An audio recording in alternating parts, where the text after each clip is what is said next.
Selamat pagi semuanya, shalom. Apa kabarnya hari ini? Luar biasa, puji Tuhan. Selamat datang di CLCC yang luar biasa. Salam hangat untuk kita semua bisa berjumpa hari ini dan saya percaya kita boleh ada karena anugerah Tuhan. Bapak Ibu boleh sama-sama seluruh keluarga CLCC duduk kembali di hadirat Tuhan.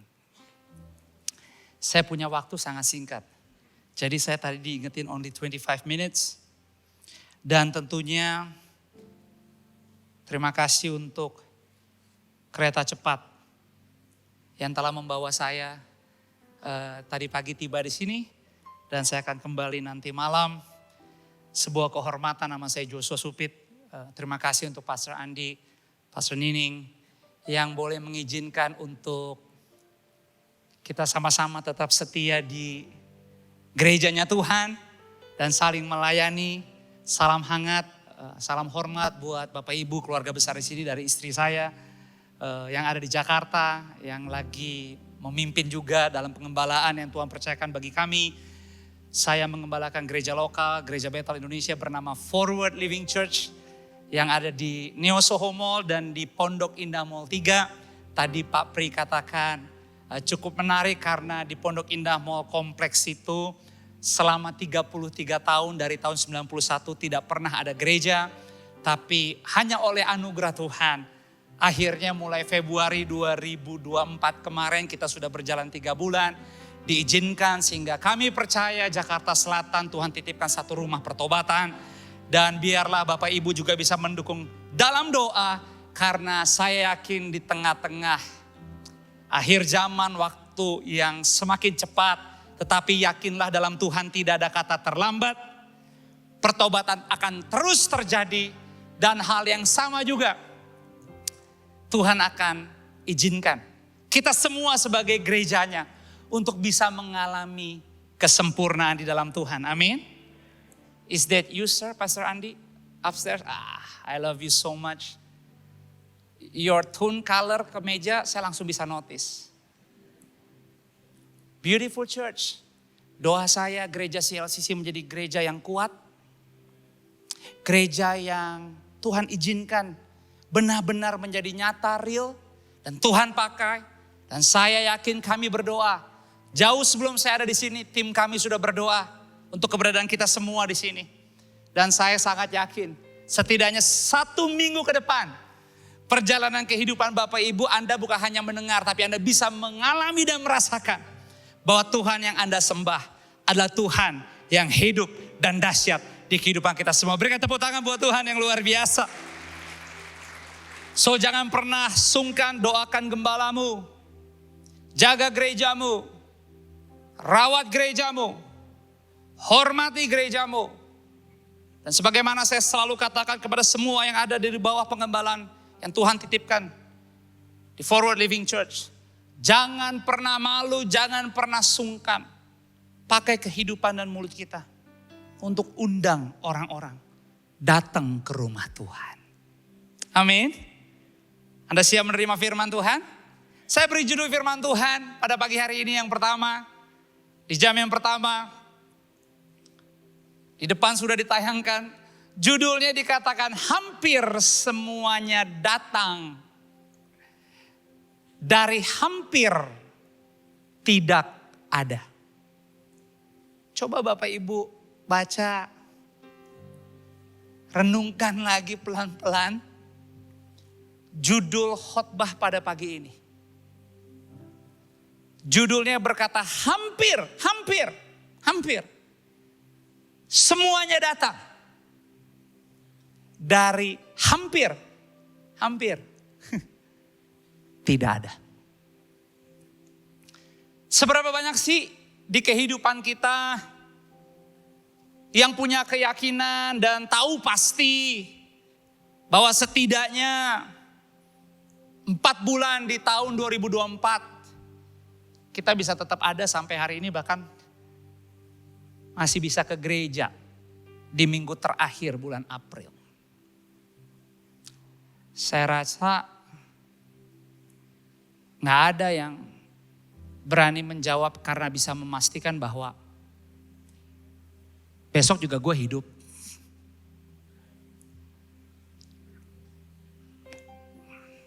lusa juga gue masih ada. I don't think so. To be honest, Alkitab digenapi, dunia gak semakin lebih baik. Tapi siapa yang sangka sih? Terlepas dari semua journey, perjalanan, pergumulan, tantangan, persoalan hidup kita. Tapi namun tetap demikian hebatnya kasih karunia Tuhan. Januari lewat. Siapa sih yang gak punya tetesan air mata? Siapa sih yang gak hidup dalam rasa takut atau kekhawatiran? Saya rasa semua kita penuh cerita. Dan saya percaya gereja ini juga gereja komunitas. Saya yakin di antara kehidupan keluarga Bapak Ibu terlalu banyak cerita, bahkan tetesan air mata. Ternyata tahunnya sih baru, tapi kayaknya jalani minggu demi minggu juga kagak mudah-mudah amat. Tapi tetap namun demikian, Februari berlalu. Maret lewat juga. Kita komplain, kita ngeluh. Kita mungkin udah capek, jenuh, di level stres tertentu, ada panic attack. Mungkin kita harus di tahun ini sempat visit rumah sakit. Dicek-cek, dokter bilang, Pak, Bu, penyakitnya sih kagak ada. Ini cuma banyak pikiran doang. Tapi tetap namun demikian, Bapak Ibu sampai hari ini, di minggu terakhir April, Tuhan kasih kita kesempatan. Bahkan masih dikasih dari tadi seluruh teman-teman melayani kita untuk memuji Tuhan. Masih percayakah Bapak Ibu bahwa di dalam pujian penyembahan ada kuasa? Berbahagialah yang dari tadi bernyanyi sungguh-sungguh.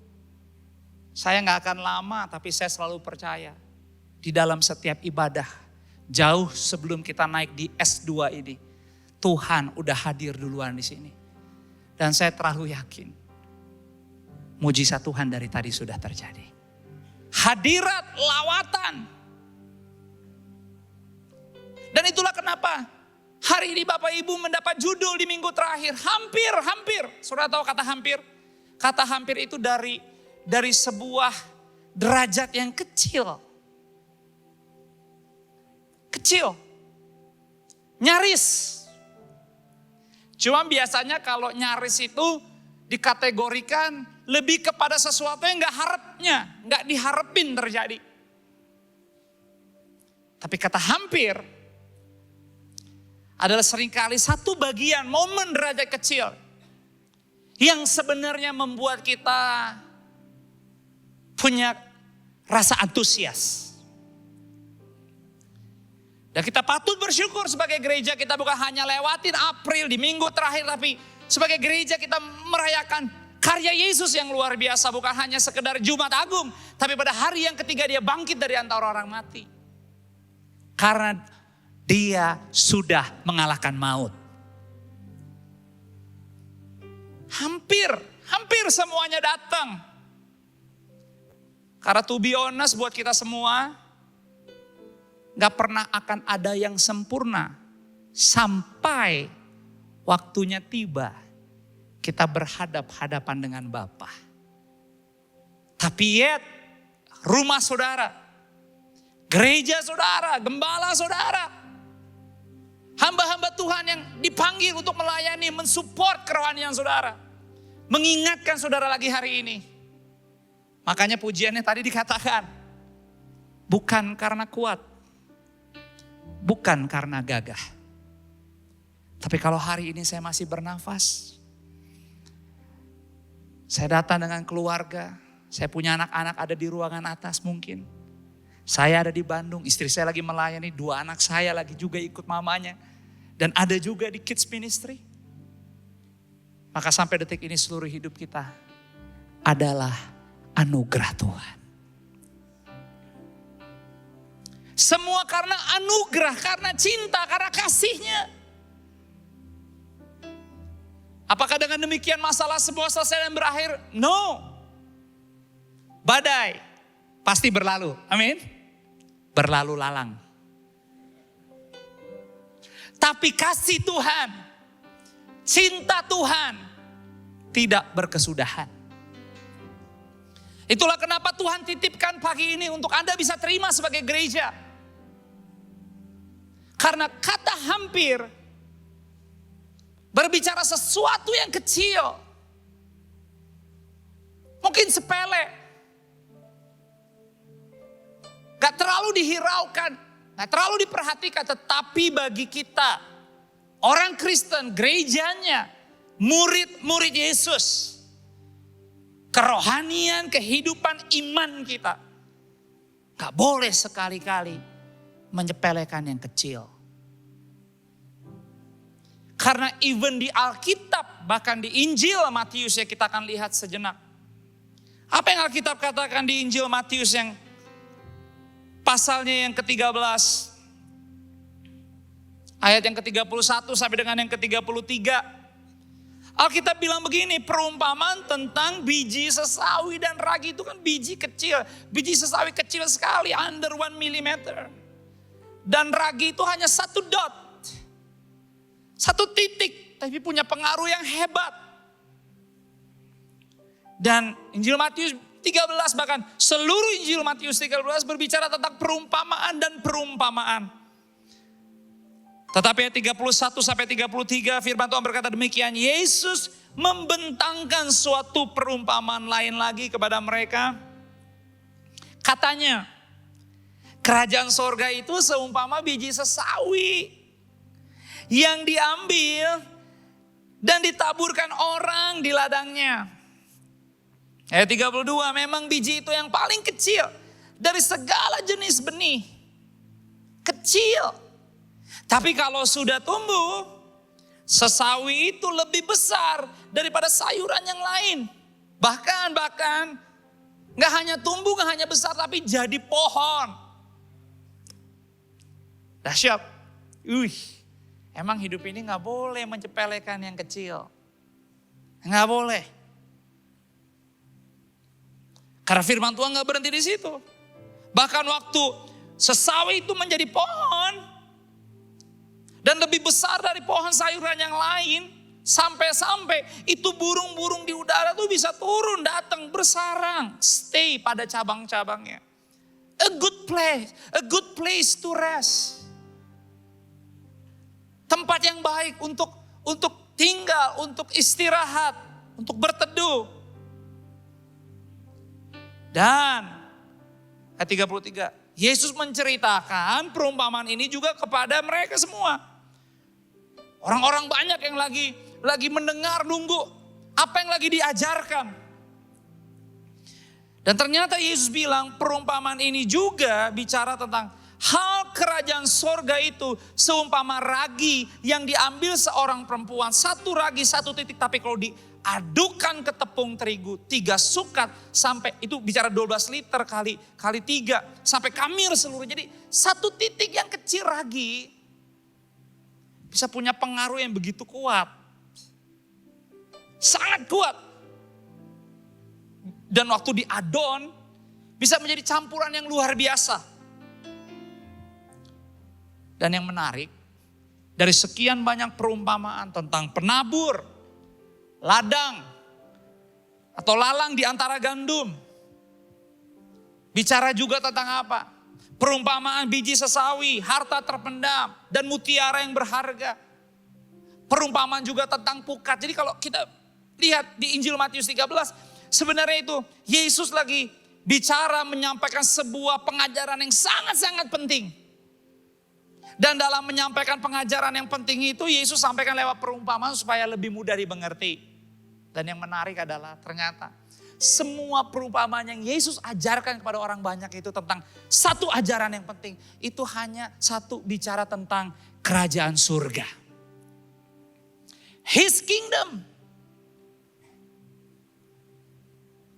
Dan saya berdoa kerajaannya Tuhan, kerajaan sorga itu bisa hadir di kehidupan keseharian Bapak Ibu.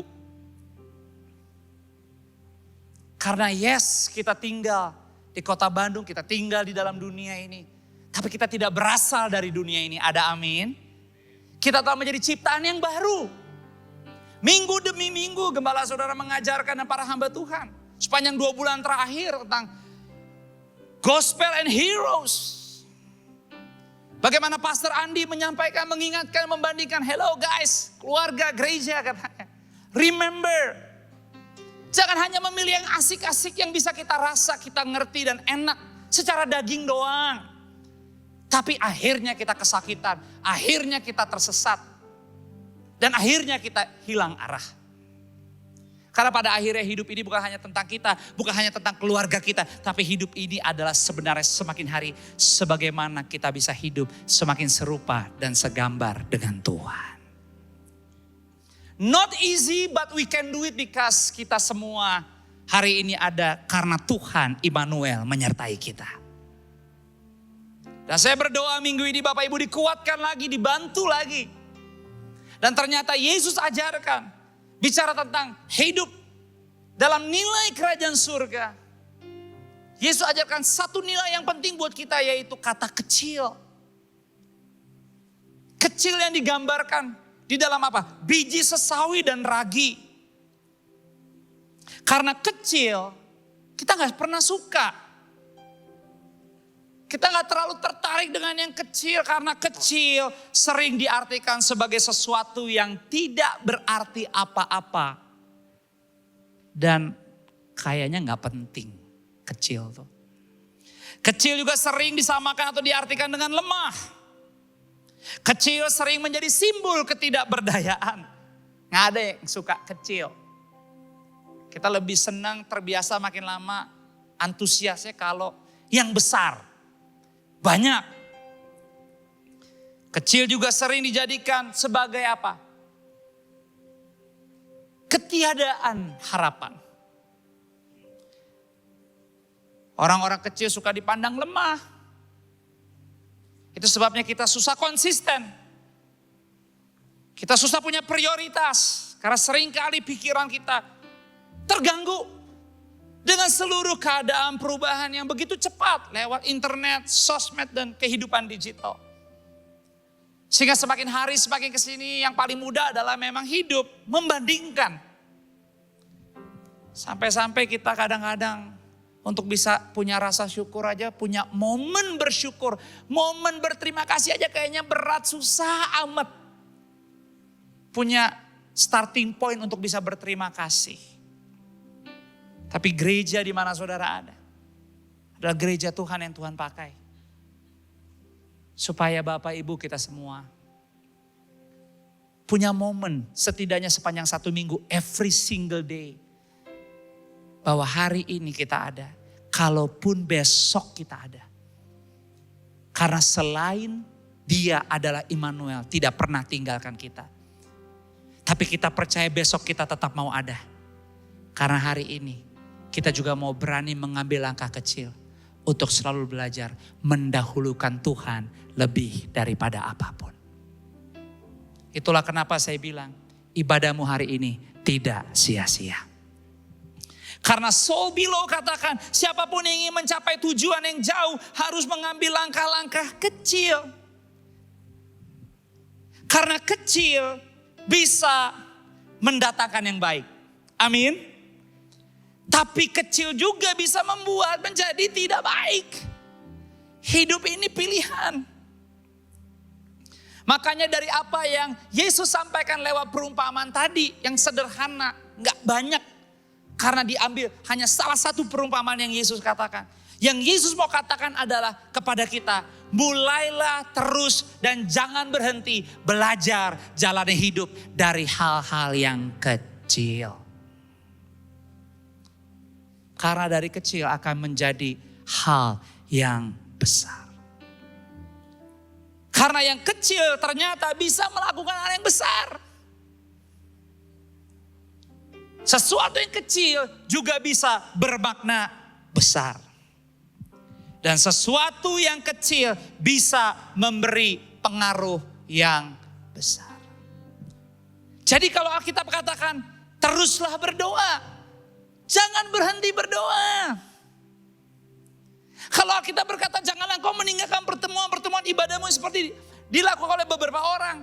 Menjelang hari Tuhan yang semakin mendekat. Tapi marilah kau saling berkumpul, bersekutu, mendoakan, menasehati. Lakukan itu dengan sukacita. Selagi masih bisa ke gereja. 8.30, 10.15, 2 dan jam 4. Bapak Ibu, beribadahlah. Karena apa? Nanti ada waktunya kita lagi pengen. Tapi waktunya udah gak ada lagi. Itulah dari awal saya tadi katakan. Pray for your church. Love your church. Rawat gerejamu. Jaga. Dan jangan pernah sungkan dan malu untuk undang orang lain. Dan biarlah lewat rumah ini di tempat ini. Pertobatan terus terjadi. Karena ada waktunya kita rasa kita pengen banget. Tetapi sudah tidak bisa lagi. Itulah kenapa pertanyaannya hari ini. Bagaimana proses pertumbuhan kita sejauh ini sampai bulan April di tahun ini. Apakah kita merasakan pertumbuhan iman kita bagus, baik, dinamis, berkembang? Atau jangan-jangan udah sampai di minggu terakhir luar biasa penyertaan Tuhan. Hampir semuanya datang padahal tadinya gak ada satupun yang bisa mikir kita bakal ada di minggu ini. Tapi karena Tuhan yang sanggup dan tidak ada kuasa yang lebih besar daripada Dia. Dialah yang membawa hidup dan keluarga kita ada sampai hari ini.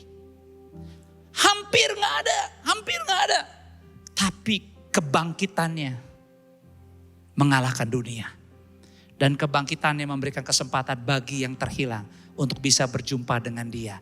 Dan Dia harap bisa terjadi lewat hidupmu, lewat bisnismu, lewat keluargamu, lewat pekerjaanmu, lewat hobimu, lewat komunitas di mana engkau berada. Dimanapun orang berada dekat hidupmu. Mereka bukan hanya mengenal dan memandang hidupmu. Tapi mereka bisa merasakan. Bukan engkaunya, bukan keluarga kitanya. Tapi Yesus yang hidup di dalam kita. Itulah kenapa Wahyu 3 ayat 11 katakan. Apa yang dikatakan di Wahyu 3 ayat 11. Sama-sama kita baca dengan suara yang keras yuk pagi ini. Wahyu 3 ayat ke-11. 2, 3. Aku datang segera. Peganglah apa yang ada padamu. Supaya tidak seorang pun mengambil apa? Mahkotamu. So, don't lose hope. Pastikan jangan kehilangan rasa ketertarikan Anda terhadap gerejamu atas rumah Tuhan ini. Tapi mari pakai hidupmu, pakai gereja ini supaya imanmu, supaya kerohanianmu, keluargamu, bisnismu, profesimu, pergaulanmu, komunitasmu, hobimu. Ujung-ujungnya dikembalikan semua fokusnya. Semuanya tentang Yesus. Jangan biarkan budaya, jangan biarkan culture. Atau apapun kerajaan dunia ini menarik semua yang udah Tuhan kasih di 4 bulan ini. Come on, no one is perfect. Kalau boleh hitung-hitungan, siapa sih yang bisa hitung-hitungan sama Tuhan? Terlalu banyak pelanggaran kita, even me, myself. Tapi oleh karena anugerahnya, oleh karena firman-Nya yang kuat, every single day firman-Nya hidup di dalam kita. Sejelek-jeleknya kehidupan kita. Kalau pagi tadi kita masih bisa bangun. Karena di saat kita tidur tadi malam, Tuhan melihat dengan seluruh kejelasan bahwa hari ini Dia mengambil keputusan Anda dan saya layak hidup hari ini. Dan kalau kita layak hidup hari ini, sore ini, Dia bukan cuma bela kita sampai lunchtime. Tapi Dia telah memberi persetujuan. Dia membackup kita pada waktu-waktu yang akan datang untuk selama-lamanya. Berikan tepuk tangan yang terbaik bagi Tuhan. Itulah kenapa in 6 menit 10 detik di depan. Ibrani 5 ayat 12 sampai 14. Pokoknya nanti kalau saudara bingung-bingung, nonton YouTube-nya lagi aja di sini. Nonton lagi di komsel, di small group saudara, obrolin lagi, doain lagi, saling ingetin lagi. Minggu depan balik lagi ke rumah ini. Bangun lagi iman saudara dan jalani kehidupan di dalam Tuhan. Saudara tahu kenapa? Karena lihat apa yang Alkitab katakan. Dalam Ibrani 5 itu. Nanti saudara baca lagi sendiri ya. Jadi saudara bisa paham, mengerti apa yang saya coba sampaikan. Perhatikan ayat 12 sampai 14. Sebab sekalipun kamu ditinjau dari sudut waktu, Sudah seharusnya menjadi pengajar. Kamu masih perlu lagi diajarkan asas-asas pokok dari penyataan Allah. Dan kamu masih memerlukan susu, bukan makanan keras. Ayat 13, sebab barang siapa masih memerlukan susu, ia tidak memahami ajaran tentang kebenaran. Sebab ia anak kecil. Ayat 14, tetapi makanan keras adalah untuk orang-orang dewasa yang karena mempunyai panca indera yang terlatih untuk membedakan yang baik daripada yang jahat. Gereja di mana saudara ada CLCC, di bawah pengembalaan gembala saudara.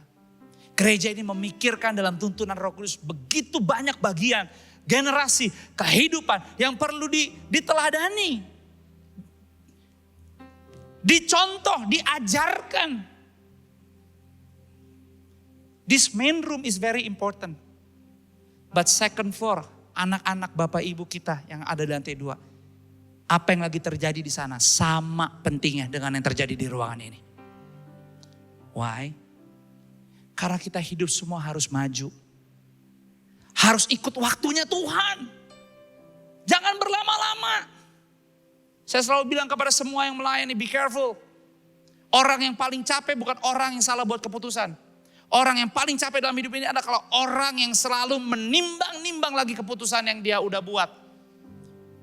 Dia timbang lagi karena dia gak punya moral, kompas kebenaran.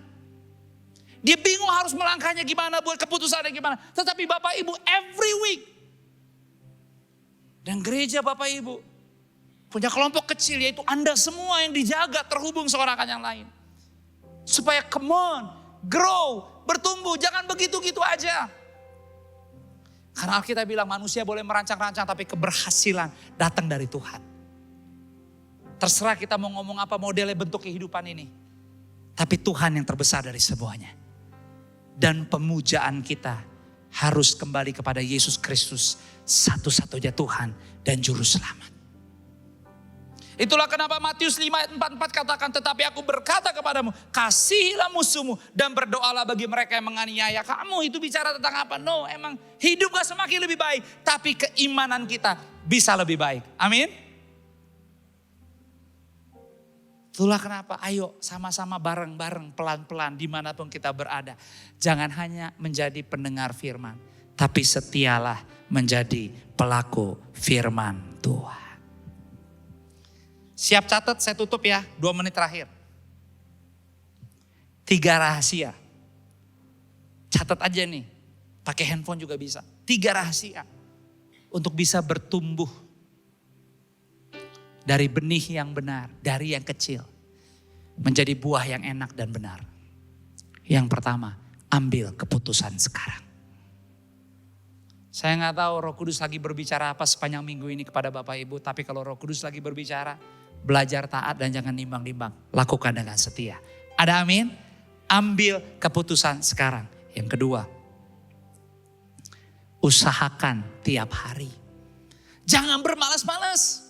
Jangan lebih berani melakukan apapun. Berani lebih nekat lah. Untuk apa yang di luar.